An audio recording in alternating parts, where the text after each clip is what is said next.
Yes, welcome into the Mott and Bailey Basement Bar, and welcome back to Straight to the Chase here on the Fantasy Baseball Advice Network. I am your host, Chase Thornton. It is week 10 of the fantasy baseball season. And today we're going to look at some position players who have really disappointed fantasy managers in terms of their production versus their ADP this year. We'll look at each position. I'll give you our recommendations for what to do with those guys. We'll also talk about some recent injury news, some pitchers to think about streaming this weekend, some matchups to exploit, all kinds of fun.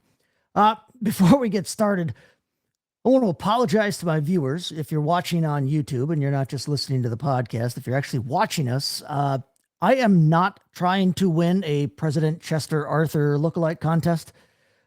Just for your information, if you followed me for any length of time, you might remember I have a degree in theater. I actually met Dr. and Mrs. Thornton when we were both acting in the same play. And well, the good doctor and I are in another play, this time with our two young sons. And I have decided to shave my facial hair to fit the character, which is why I look like I belong on an original Allen and Ginter card instead of making video content in 2026. But anyway, enough about that. I want to remind you to hit like and subscribe, please, and make sure you're getting notifications whenever we drop new content here so we can continue to help you chase greatness all season long and dominate your league mates. And you can find past episodes of Straight to the Chase wherever you get your podcasts, so be sure to download us on your favorite podcast app. And now, let's crack a beverage and get straight to the chase. Now, leading off, we are in week 10. It's a little over a third of the way through the Major League Baseball season. And more importantly, it's just about halfway through the fantasy baseball regular season. Okay, so at this point, we have a decent sample size of data for most of the players in our league, right? It's time to admit that some of our preseason notions, some of our draft darlings are who they are. Sometimes your sleeper pick never wakes up. Sometimes a slow start is actually a rapid decline. Sometimes you just have to acknowledge that your ride or die is just dead for fantasy. So what I'm trying to say is it's okay to drop some of these guys that we're going to talk about. You have to let go of the sunk cost fallacy. And what's the sunk cost fallacy, Chase? Well, I'm glad you asked, Chasers. The sunk cost fallacy is that line of thinking that tells you, well, hey, I drafted this guy so high, I need to keep him on my roster. I see people who do this every year in every fantasy sport. The line of thinking is like, oh, I spent a third rounder on this wide receiver I really thought would break out. He's my guy. And then they totally ignore the reality that the guy is not only not the top wideout on his team, but he's actually fourth in targets behind another receiver and a star tight end and the lead running back because his play style doesn't mesh with the play calling or the abilities and the strengths of the quarterback. You want to put it in baseball terms for us here.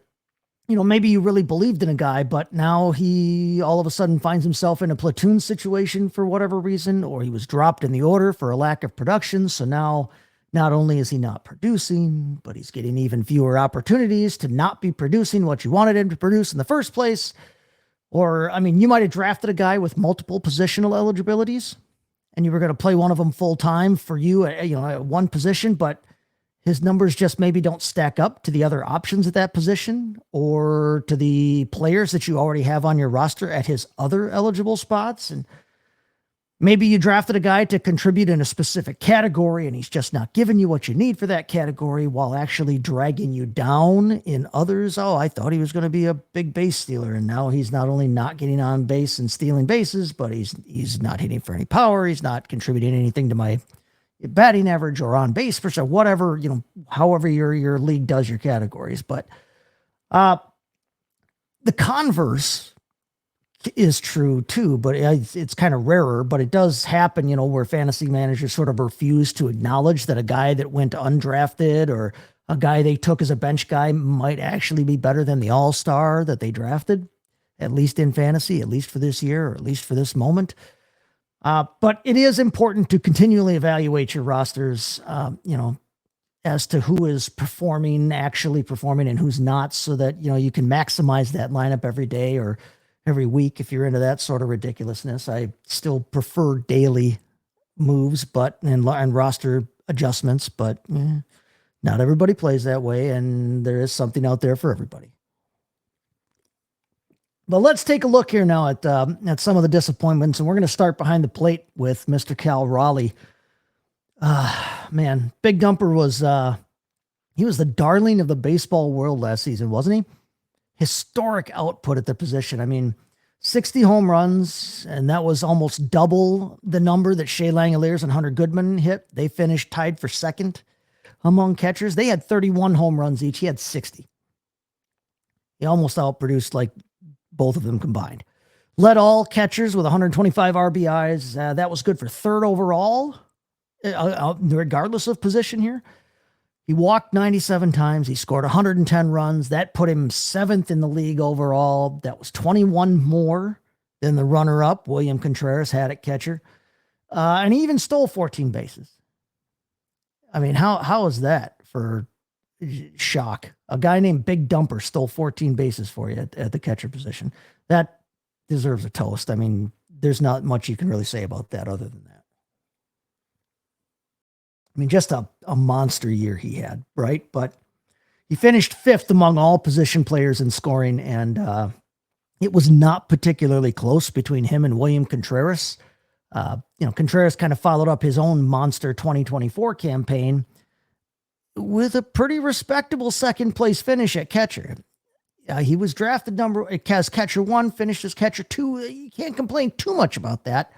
But he was far, far, far behind Cal Raleigh in scoring leagues. So that all kind of combined and led us to draft Raleigh in the second round at number 16 overall. That was ahead of Junior Caminero, Kyle Schwarber, Ketel Marte, Nick Kurtz, Vladito, Yordan Alvarez, so many others, right? But that's where we were drafting him this spring. And he has been maybe the biggest letdown in fantasy baseball. At the moment, he's been on the injured list for a few weeks, which no one could have predicted, and that's not anybody's fault. But before that, I mean, he was still performing abysmally, right? Hitting just 161, and he was slugging just 317. And those would both be career low marks for a season, by the way, for him. Now, he had finally started to hit home runs again a little bit after he started the year with 0 dingers in his first 10 games, but even that had him on a less than 30 home run pace. And that's not what you were hoping for when you were pulling the trigger early in the second round on him. But keep in mind, we've kind of talked about this before. Last year was an outlier. It was the outlier. I just said it was an historical season for a catcher. I mean, 60 home runs. There haven't been guys at the bulk of the positions on the diamond who have ever hit 60 home runs, let alone catchers, right? Now, this season and the performance that he's had so far has been a bit of a pendulum swing, honestly, way back the other direction. But there was always bound to be some regression here. You were not going to get what you got last year from Cal Raleigh. There was almost no way possible. Last offseason, I recommended spending up to take William Contreras. And I know it's not because he's a Brewer, but I felt like his performance at the position vis-a-vis the other catchers, that we foresaw, would justify that draft slot. But I even told you then it was a steep price to be paying for him.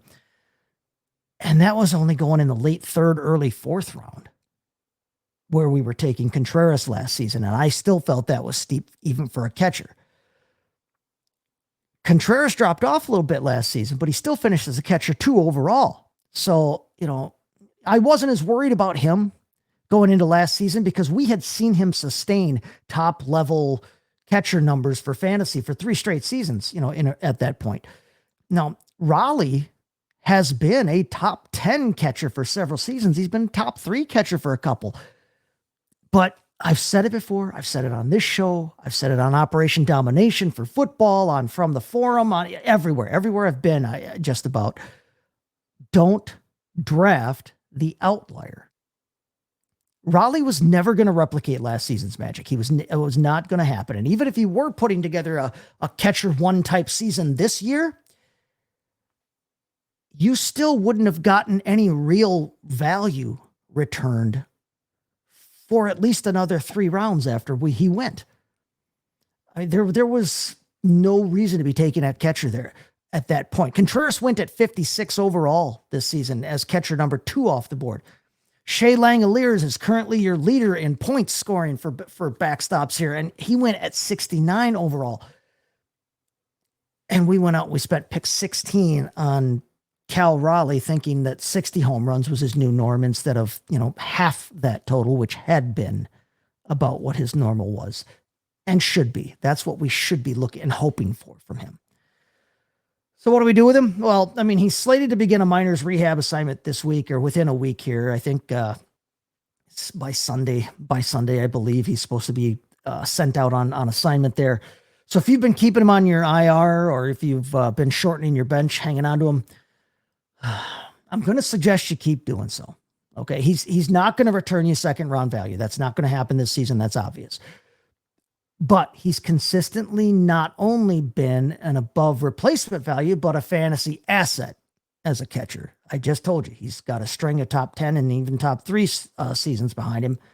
So we know that talent is there. Okay. Now, maybe you got lucky and you picked up Liam Hicks with catcher eligibility or Dylan Dingler off waivers and you've been getting good production while Cal's been out. And that's awesome for you. I hope so. But if we look at the underlying metrics, there's maybe some reason for optimism for Raleigh that he can turn things around when he's healthy here. He hasn't been making a solid contact is what we're used to seeing from him, but his launch angles are still up over his career average, and his exit velocities, though, are down from his career average, but he's still in elite territory. He's just under 110 miles per hour for his exit velocities. And I mean, when you're hitting the ball that hard and you're hitting the ball in the air, I mean, that's awesome. Now, he's been really unlucky on balls in play. His BABIP is just 192, and that's 56 points below his career average. So he's been getting really unlucky when he's made contact. That's going to rebound almost by default. Okay. He had been swinging at pitches outside the strike zone before he went on this, on the injured list here. He had been swinging at pitches outside the strike zone at the highest rate since his rookie season. And he was making a lot of contact on those pitches, but it's really poor quality contact. And so it was helping explain that he was, the reason behind his poor quality metrics, right? He's swinging at more bad pitches. He's making less contact on pitches that are in the zone, and that's leading him to make weaker contact overall, and it's leading to less effective outcomes when he does make contact. So, I mean, if he can just perform closer to his career averages, even just closer to them, he should still be able to put up starting fantasy catcher numbers. It's not, a position loaded necessarily with, high producers. So, I mean, if you do have a Hicks or a Dingler, which sounds interesting, but if you have a Hicks or a Dingler, their performances look very sustainable. So, I mean, if you look at their Statcast metrics and you look at how they've been performing, I think they both can last. So if and when you do get Cal Raleigh back here, I mean, maybe you can look to make a trade on his name value, or, maybe you can sell somebody on one of the youngsters' numbers, Hicks or Dingler, and, clear up that logjam a little bit. But I would say hang on to Cal. Better days are coming, and they're coming this season. Another disappointing catcher real quick, drafted in the top 10 at that position, Augustine Ramirez of the Marlins. Now, he is a rare catcher with power and some speed too. He can run, especially for a backdrop. He was a real popular pick to break out at the position here this year after finishing 6th last season in scoring among catchers. Now, he struggled so much early this season. I mean, the Marlins actually finally they had to demote him to AAA to try and work some things out, right? And now since then, Joe Mack, whom they called up from AAA, and Liam Hicks, I just talked about, they've been sharing time now behind the plate, and Hicks is having kind of a little bit of a breakout himself this season. He's splitting his time between DHing and catching, but that's talk for another time. Back to Ramirez, his struggles are sort of understandable if you look at his Statcast metrics. I'm sorry, his exit velocities, his launch angle, his barrel rate, they're all down from last season. What he was doing earlier this year, all down from last year. The one positive is that he is showing a bit more plate discipline than he did last season. He's swinging at fewer pitches out of the zone, and that's a good thing because he is definitely not the second coming of Vlad Guerrero Sr., shall we say. Okay. He really has a hard time making contact when he swings out of the zone. When he does swing in the zone, he makes great contact, but he only makes contact about 35% of the time when he swings at pitches outside the zone. And he's been doing that, doing that less this season, which is good. We want to see that from him. That means he's learning, he's developing in his craft. But since he headed to AAA earlier this year, I mean, he has improved those Statcast numbers. He's improved his angle. He's improved his exit velocities. He's improved his contact numbers, his barrel rates. And he's been hitting very well. And he's gone and he's stolen a bunch of bases. And defensively, he has actually been throwing out a good percentage of his base stealers, over a quarter of them, I believe, somewhere around a quarter of base stealers. Pretty good. I mean, there's been a little buzz about him being brought back up. And if you were the unlucky soul that ended up drafting him in your league, first off, I would have counseled you to drop him after his demotion. It didn't seem like that was going to be a short-term thing, and it wasn't, and you probably needed the roster space. But if you've been holding him, you might consider giving it just a bit more time since he's playing so well. His skill set is so intriguing for a catcher with the combination of the speed and the power, a guy that could go 20-20, 25-20, maybe. That would be nice numbers for a catcher. Okay. And then we saw last year, I told you, he finished 6th in scoring. He has the ability to be a fantasy asset. So by all means, if you need that roster space, I mean, he should have already been gone. If you need the roster space, he shouldn't still be there. So what are you looking at me for? I shouldn't have to tell you that, I don't think. But if you've been getting pounded at catcher and everybody's gone off the wire, everybody gets snatched up as quick as possible, whatever, or it's a deep league, 16 plus, people,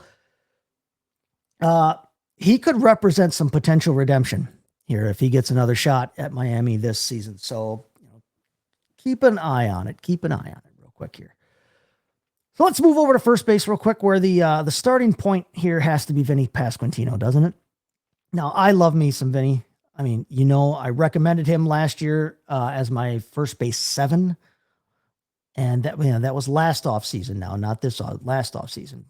But he did reward me last year by finishing 4th in scoring among first basemen. So this year, different story, unfortunately. However, he's only hitting 208, and that is almost 60 points below what he did for you last year. He's got 6 home runs. That translates to about a 16 or 17 home run pace for the year. That's literally half of what he gave you last year.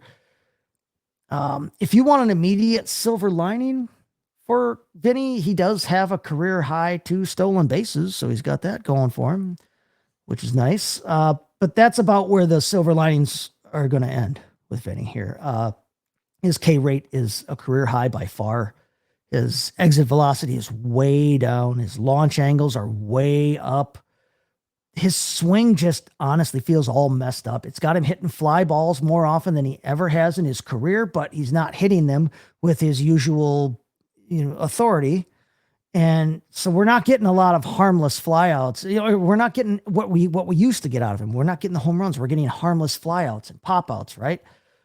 And then they're not even the dramatic warning track kind. They're just kind of hit it in the air and real easy can of corn there, right? But I hate to say this. I love you, Vinny, but with the way that swing is jacked up right now, I am telling you out there in fantasy land to drop Vinnie Pasquantino. It's not worth it. It's not worth it. I know what you spent on him for draft capital. I know we all love Vinny. He's awesome. He's a good dude, and I'm sure Mama Pasquantino loves him, but it's just not worth it right now. He ranks 23rd in scoring at first base. Go get yourself a Jake Berger. Go get yourself a Jake Bowers. Any Jake, really. Any Jake. I mean, the point is there is better production available on the wire right now. I guarantee you there's better production at first base right now on the wire in your league. Unless you're in some crazy 24-team league or something. I mean, as mediocre as these guys on your wire might be right now, mediocre would be a step up for Pasquantino. So unfortunate, but that's the counsel there. Now, also letting us down at first base is Josh Naylor. He was a big pickup for Seattle last season. And we were taking him as the number 8 first baseman off the board this spring. And he has just not delivered for the most part. I mean, he ranks 21st in scoring. His average is down over 40 points. His slugging is down over 100 points. He is another guy that's on pace for 16 or 17 home runs, which would be his lowest total since 2021, when he only played 69 games. Again, his Statcast metrics are all down.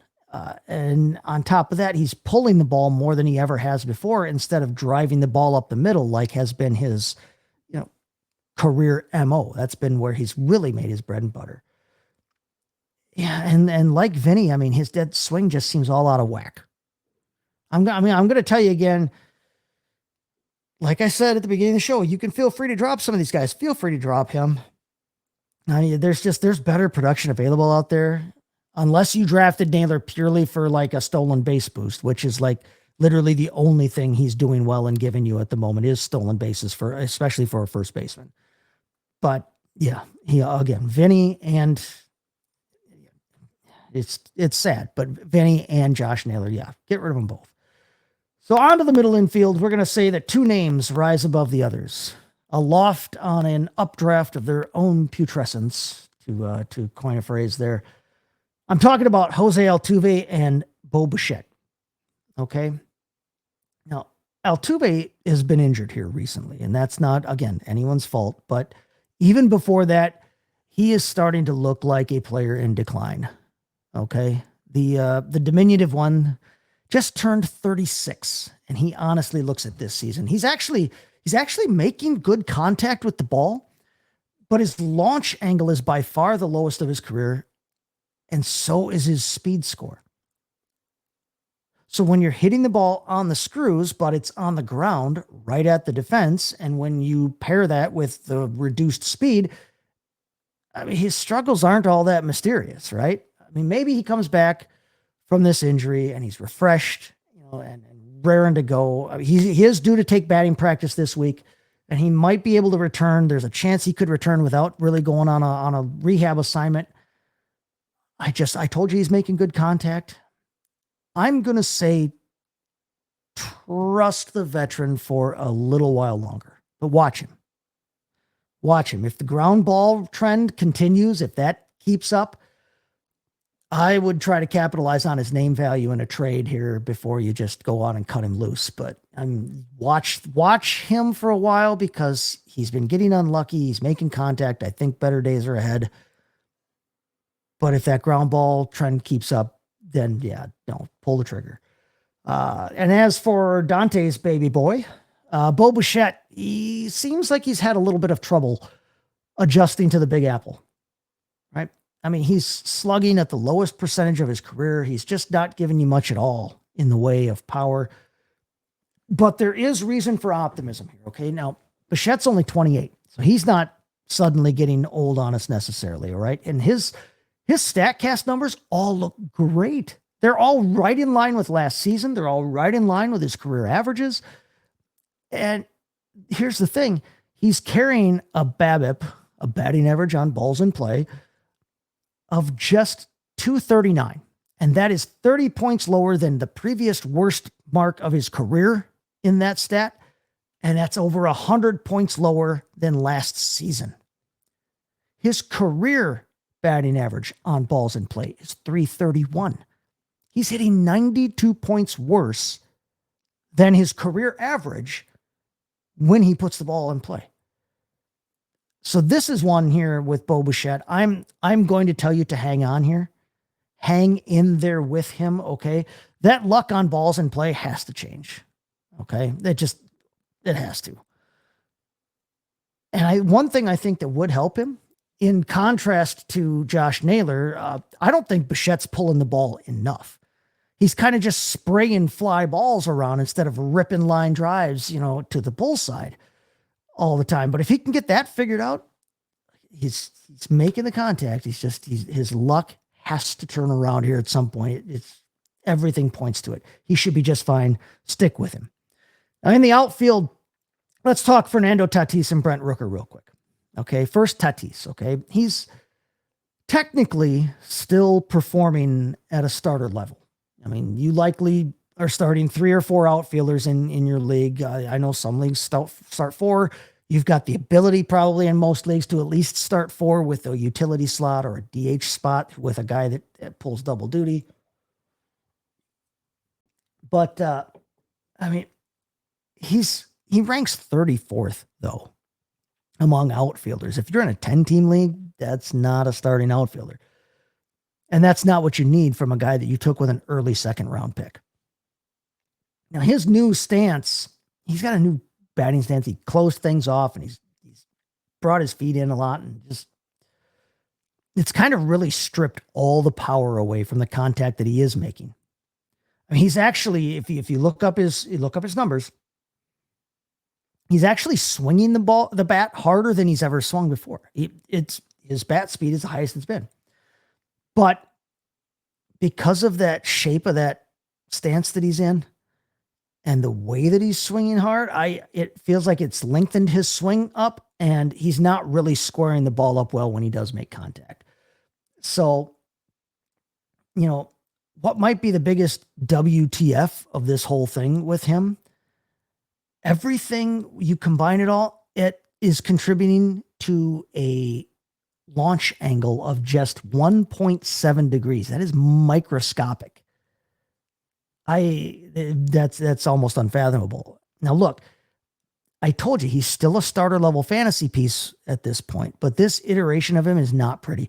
If you're tired of him, I mean, maybe you can sell someone on the name value and sell them on the fact that he is still making contact, and maybe he'll, change his stance back or whatever. But JJ Bleday, Chandler Simpson, Spencer Steer, Jake Bowers, all these guys are all available in over 50% of ESPN leagues, and they are all outscoring Fernando Tatis Jr. I mean, otherwise, if you don't want to go get one of those guys, this is one you're going to have to eat, and you're going to have to keep him rostered in the hopes that maybe, he gets that swing back to some semblance of normal. And that's about all there is to it. Unless, like I said, unless you can sell somebody on the name. But with Rooker, then, that's been tough to watch. He seems like he's struggling to find his power again.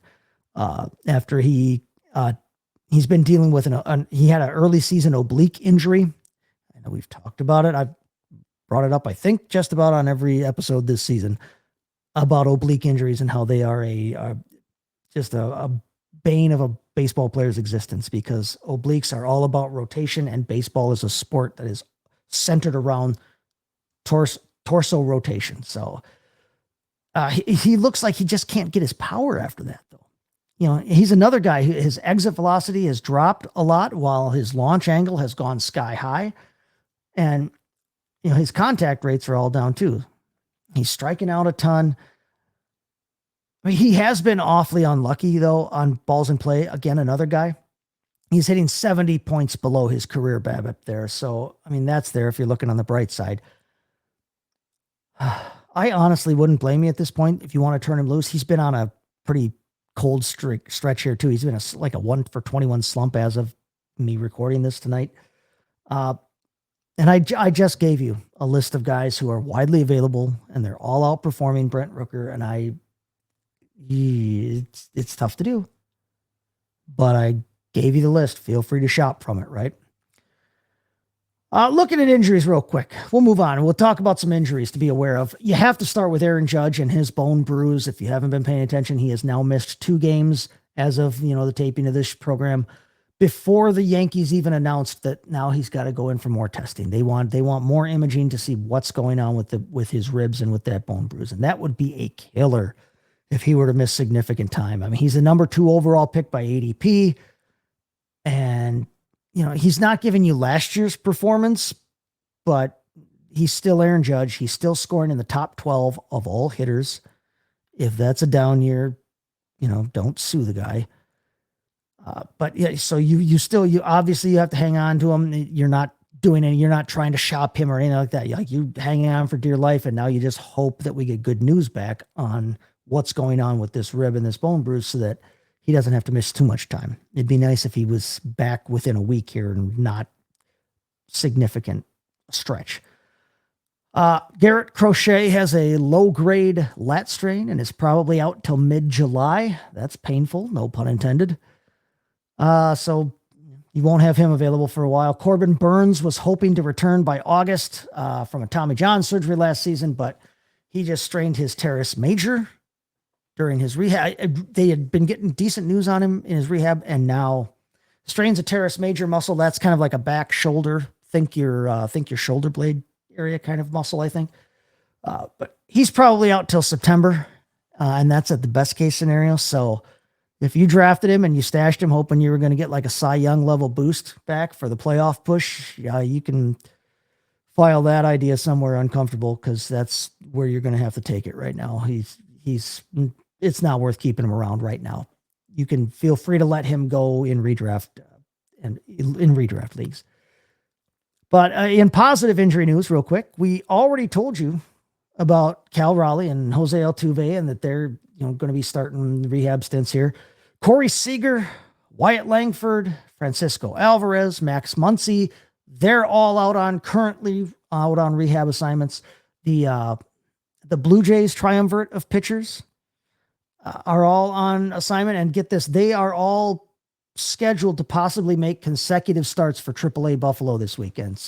So, I mean, if you're in Worcester, Massachusetts, and if you can make it out to the Polar Park and see the Worcester Red Sox play, I mean, you got a chance to see three pretty big names back to back to back between Bieber and Cease and Scherzer. So those guys, I mean, that's pretty cool that you got a chance to see that in a minor league park. Even one as close to the main action as Worcester can be. But if we're looking for some matchups to exploit this weekend in terms of our fantasy lineups, rather than looking for matchups to exploit from an autograph hound or wanting to see major league players for a third the money, the Yankees are going to host the Red Sox this weekend. And not only are the Yankees leading the league in home OPS, they lead the league in OPS versus left-handed pitching, and it just so happens that they're going to face two lefties this weekend in Ranger Suarez and Connolly Early. So both of those guys have actually been fairly successful pitching on the road this year, but it's the Yankees, and it sucks that Judge may not be a part of it, but we can hope. There's still time. And I, for one, am going to be loading my lineup with Yankees in all formats this weekend. I'm going to be, if I'm streaming guys at a position where I'm going to be looking at to see if the Yankees available on my in my waiver wire, I'm going to be looking to include these guys in DFS formats all over the place. Like I said, they are one of the top lineups in the league all around for whatever they're facing this weekend. So the Nationals are on the road in the desert to face the Diamondbacks. Washington is a top 5 team in the league in road OPS, and they are top 5 against left-handed pitching. And they are going to face lefty Eduardo Rodriguez on Saturday. Now, he's had a good season too, but that Washington lineup can rake against the left-handers, and they do very, very well on the road. I'm willing to look that direction on Saturday there. And staying with that Washington-Arizona series, Nationals right-hander Cade Cavalli. I've brought him up before this season. I think he's worth a stream again this week, against an Arizona team in the bottom 5 in the league against right-handers. And they're just not good. They're just not good against right-handers, and they're not overly great at home. Atlanta then gets Pittsburgh at home all weekend. And the Braves are 3rd in the league in home OPS, and they are 2nd against right-handers, and they are going to face 2 right-handers this weekend from the Pirates, including Pirates rookie Bubba Chandler. And he has really struggled against left-handed bats this season. So I look at that combination of factors, and that portends good things I see for Michael Harris II, for Matt Olson, for Ozzie Albies, even maybe Mike Yastrzemski if you're looking for a cheap DFS plug-in. And with that, in that same series, then Pittsburgh is their difference in their OPS between home and road is just a literal night and day, just about. They are way more quiet on the road, and they are way more quiet against left-handers. So another guy that I'm going to be looking to stream this weekend, if I've got a need, is the Braves' Martin Perez. I really do think he warrants a streaming look this weekend. But that's going to do it for us here on Straight to the Chase. It was kind of a longer one this time, but hope you enjoyed it. Hope you got something out of it, and I hope your league mates end up chasing you instead of the other way around. Want to send you a reminder to check out the FSAN channel on YouTube. That's Fantasy Sports Advice Network. Once you're there, click on the blue baseball logo. You'll find all our baseball video content. Remember to like us, subscribe, hit those notifications.